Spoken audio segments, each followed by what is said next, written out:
All right, Harry.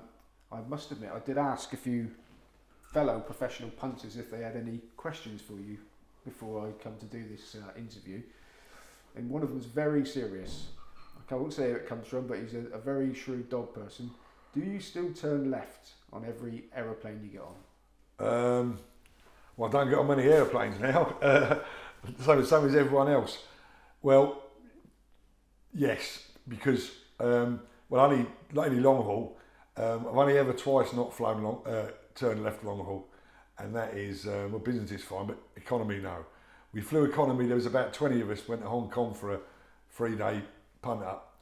Tony Bloom was there, Nigel Trough, good bunch of lads, and it was just murder. I couldn't cope with it at all. And there's a room in those days you could smoke on the plane, so there was a smokers room. So everyone ended up playing cards in there. As I said, I'm not a card player, so that one time I went economy, it was terrible. And when I arrived in Hong Kong, I'd already done all my money before I landed. And then about 4 years ago, when I was recovering and flew over on my own, I went business. I had the leg room seat, not business. I had the economy with the leg room, and that was it. But I remember being at Canterbury. I arrived that morning, and I was crippled. And that night, we went to Canterbury races, and we pulled up Canterbury races on a Friday night in Sydney, lovely. And Paul's pulled up. He's never got a flash motor, Paul, just a little motor, and we're getting out of the car. I couldn't even get out of the car.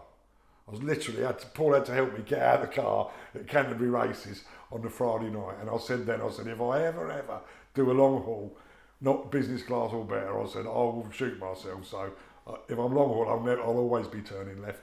But like I say, at the moment, not a lot of flights to be getting on at the moment. Well, some flights you'll be getting on will be short haul to Ireland, because you've this sort of breaking news, isn't it? You bought Lifford dog track. Oh no, that's been. We were there again last week, and we finally paid for it. Now we've finally got it sorted. It's been a year. It's been a year of a stressful year, but especially with COVID and everything. But we wouldn't have been, if we'd have been open now, it wouldn't have been any. There's still a lot of stuff going on, but hopefully it'll be March the 6th. It will be March next year, and massively exciting because it's such a great track. There's an interview out there, I think, on YouTube of me talking to Tracy Piggott 20 odd years ago, describing it as the best track in Ireland and how fantastic it is. So literally, I heard about the Alex Frost trying to get the 10% tote on the English Greyhound Derby, and knocked on his door and said, if you guarantee the 10%, I'll go and buy a track. And that's how it happened, really. I went to see the Duffys who have sold it to me, and they did a very, very fair price, and now we've got a fantastic syndicate together, racehorse trainers, greyhound trainers, all different types of people from all walks of life in a 25 strong syndicate, and can't wait. We're going to have, like I say, 10% takeout on course. The GRI have been great with us, giving us a licence. They described our ideas as innovative, and it's a great free ride for everyone involved, because with all the other tracks in Ireland taking out 25%, in England they take out between 30 and 33. And I believe that this has been the real cancer in the sport, the real devil that's destroyed the game. Because ultimately, most people who, if you're a greyhound fanatic or you own dogs or train them, you're going to come every week. But I think the one-off punters, the groups of 12 that come with the dogs that are sick and tired of losing, playing on the tote and never winning. And I think for 4 decades, the sport thrived with a 6% tote. And funny enough, I think Alex Frost originally wanted to go to 6%, but the Irish government says you can't have less than 10 and you can't have more than 25. And ironically, I think that greyhound racing in Ireland has been saved by the government, who put that 25% limit, because I think they would have followed the English route and gone to 30, and I think that would have been even made the Irish greyhound racing situation a lot worse, where we're going to turn the clock back 50 years and reverse it in a fantastic track with the right people, surrounded by dog people, 1,500 dogs on the ground, the real northwest of Ireland. It gives me a chance to put Coventry right, to show it works, and to have tote as back in the prize money, back in the model. It's really exciting. And dare I ask, are you going to allow racehorse bookies? Oh, without a question. I remember Pascal Taggart when he was trying to get Wimbledon, and he was saying he was going to have this tote and not particularly low margin, but he was going to have tote only and no bookmakers. Oh, you have to have bookmakers. Bookmakers first time I went horse racing, I didn't know about. I was anti-horse racing, not anti-horse racing, but I was brought up as a football fanatic. And when Football Focus finished, John Rickman came on with his pie hat, and I thought, why aren't we watching football rather than bloody horse racing? And so, you know, I was anti-horse. But when I first went to Newbury, I brought back all the tickets. I remember bringing all the tickets back to my mum, all the coloured tickets, saying, "Mum, I knew my life had changed. I knew that night. I went to Slough Dogs that night. I come back, I said, Mum, I'm changed." And I was changed. And that's part of the bookies are the characters, aren't they? You know, I was brought up on Hackney, but they all talk about the Hackney Wick. I was there when it was, you know, the best buckle I've ever seen. The best coursing buckle, obviously, is Big Fella Thanks and Toy Razor. But the best track buckle I ever saw was Wired to Moon and Ballandry Moth, who just won the Oaks at Haringey. And they were in the heats of the Guineas at Hackney. And they were like 8 to 11, 4 to 5 and 11 to 10. And the crowd there, half the crowd was on Wired to Moon, half the crowd was on Ballandry Moth, a fawn dog and a black dog. Oh my, they had a war. And Wired to Moon beat her 3/4 of a length. And those days, those Saturday mornings, you see the pictures now and what it was like. But I was brought up on that. And it's funny you mention that because we were at Shelbourne Saturday night and people say, well, Lifford's such a great track. But in Shelbourne, of course, Saturday night had all the great dogs. They had all there's a night at the stars of the best marathon dogs, the best things. But we don't race on Saturday nights. We're going to race on Fridays and Sundays, and we want to embrace Shelbourne. Shelbourne's the sort of thing you can put in Hong Kong. You can get Shelbourne Park live in all the tracks, all the American dog tracks now. I went to every single one last year in Florida, the ones that were still open and the ones that had closed.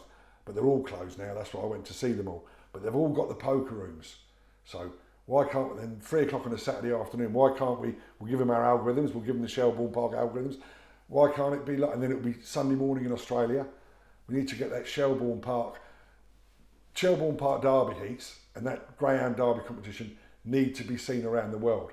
Now Lifford, we don't want to be. We can't compete with Shelbourne Park, these superstars, but we want to be like Hackney Wick.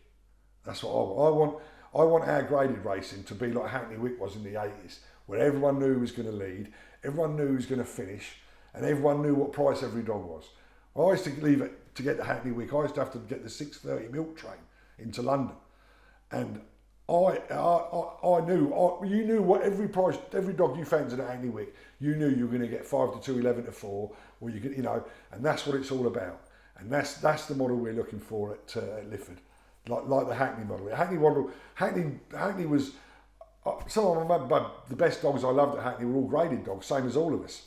And I'd love to think we could. I tried to do it at Coventry, but was stopped. And now we've got real support from great, and there's so many great people over there that are working over there, volunteers. We're ready to go. The sand's laid. We could race on Saturday, so if we had the power on. So no, it's exciting times and great for punters, and that's the dream, to turn Lifford into the next Hackney Wick. ASAP, and of course there's a £16 million stand that was built in 2014, so if it does become the next Hackney Wick, the infrastructure is already there. So you're going to be relocating to Ireland? No, I'm afraid that when we first started talking about it just over a year ago, my wife, who's just a legend, is, you know, everyone knows I'm the luckiest punter in the world, and really without her I'd be a million, because she never asked the question why, no matter how bad. She never ever says, why did you do that? Or, you know, so we all know for a gambler, that's just the thing. And she's always right when she does lay the law down or make anything. And when we first started saying, she said, yeah, that's the job. You said, Harry, if you do it, but, you know, you've got to, my job is to further it. I managed to put the Lifford deal together, and the people who are doing it, we're going to take it, are going to be fantastic. But I'd like to think we can go and find you know, I'm more about the betting model. I'm more about my ambition is to take that Lifford 10% model and get it in like I said to you earlier, get it in the pubs, get Lifford in the pubs in Ireland, get Lifford in and have a 10% tote and have the horses as well. And I think that I always thought that the Irish horse tote would be ideal to test things and to see how the low margin works. And I think when punters realise they're getting the better odds and where the money's going to, I think it's going to be, and the way the world is with a cashless society, I think it's what they call the perfect storm. Okay, now we're coming to the end of this interview, Aaron. Now, we've been all positive. Your gambling life has been a roller coaster, and owning horses, one minute you were at the pinnacle of winning at Cheltenham, the next minute you were warned off, and other big bets you've had. So you've been up and you've been down about as far as you can go. Yeah, we managed to do an interview for over an hour without mentioning the All Blacks, which is the first time ever. So that's it's one of the examples. But it's safe to say that you have known the absolute heights and you've known the absolute lows. Now, how have you managed to mentally bounce back every single time from those massive extremes? Well, now I'm 60 and I've been wronged, or I was a few. I don't know how I did it, because I find it a lot tougher now. I find personal mistakes. If you do the wrong thing, you know, I play the correct scores on the football. If I forget to save on I find making mistakes now more torture. I'm harder on myself than ever, but I actually honestly think that how good a loser you are affects, you know. And if you are starting from a young age, if you're a bad loser, you're in trouble. Really, it really is about. It's always about how you control yourself when you're losing. That makes a difference between winning and losing. And now more than ever, we obviously spend a lot of money and there ain't that much money around. You're never going to lose control, because when you are out of form, you play a bit smaller, which is more than ever as well. And by the same token, when Glenn's always been like that. We're different types of gamblers, Glenn, and we help each other in different ways. Him more than me, I'd say, certainly in recent times. But either way, the philosophy is that when you're in form, when things are going your way, just have that bit more on. You know, and we've been out of form the last few days, and last night we had a good bet on that horse. It got beat, but you know, if we'd have gone the other route of saying, look, we're out of form, let's smash our way out of trouble, we'd have been in the shit house again. So you're always right to, because although we had a big bet on that horse last night, really it should have been more what we thought and what we, our opinion. So it's always right to just be a bit more careful when you're out of form. Try, and then I walked straight into Porto, draw no bet. You used to go to bed crestfallen. See, like you talk about age difference. After that, I was in bed. Now, no chance of me missing the cricket. If I'd have been, if Porto had won a big one, I'd have been up watching the first hour and a half of cricket, and first ball out, I'd have been betting. So, it does affect you. It does affect your mood a lot more when you're older. But it's like everything you do. You have to allow for all the. Like I think in gambling all the way. I know what my weaknesses are. I know I like a skinny one. I know I like a front runner. I know all the things that I like and I don't like. So I think that consciously when you're saying, shall I take that 2-1-4, you allow for all that, and that's basically how I'd relate to that. And staking's obviously massively important, but we know in advance what we're going to do roughly, 400 on that, 300 on that. So whether you win or lose, that won't really change, bar that small percentage of depending on how you're going. Right, now you've had you're still living an amazing life, which is... Well, no one is at the moment, and that's why I don't mind being skinned. but you've done amazing things on the back of, purely for gambling and for owning or being involved with stuff like that. Is there ever going to be a day where you think, just have a nice, peaceful life now and turn it in? No, it can't be, because just say today there's no horse bets today, funny enough, this afternoon. A couple of small bets tonight, I think. But say there's no horse bets today, which there isn't, fine, I'm all right. I couldn't honestly tell you what horse meeting is on.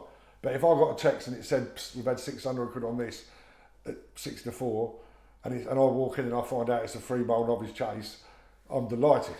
So if you're asking me if I'm ever going to have a day when I'd rather have a text saying no bet or 600 quid in a novice chase, I'd always want to have. I can't believe, and Frank mentioned this the other day and I pissed myself. He said, it's not like the old days with the novice chasers. I used to go, I'd think nothing of having £2.5 grand. I could have £2.5 in the world as a 21-year-old and go to a race course and have £2,400 on a horse at 4 to 6. If I thought it should have been 2 to 5. Couldn't help myself. And I'd not even think about it falling. I'd just be so confident, so bombastic. I mean, unless it falls, it can't get beat. And I used to say that as well. But in those days, you used to get, I go back to the story of Dramatist. I got 8 to 13 Dramatist, first time out in a 2.5 mile novice chase. I mean, you would have had to have a bulldozer to get that. That would be now 1 to 6. So in those days you could do it anyway. But even now I couldn't. I used to be so fearless in novice chases, and Frank says not anymore. If I bet a novice chaser lumpy now, I literally not shit myself, but it's nothing like what it was when I was a kid. Nothing like it. Well, let's hope when you turn that phone back on, you've not missed a 33 to 1 winner. No, I know. There's no chance of that. There's no chance of that. Anyway, Harry, I really appreciate you talking to us. Harry Findlay, thank you very much. Cheers.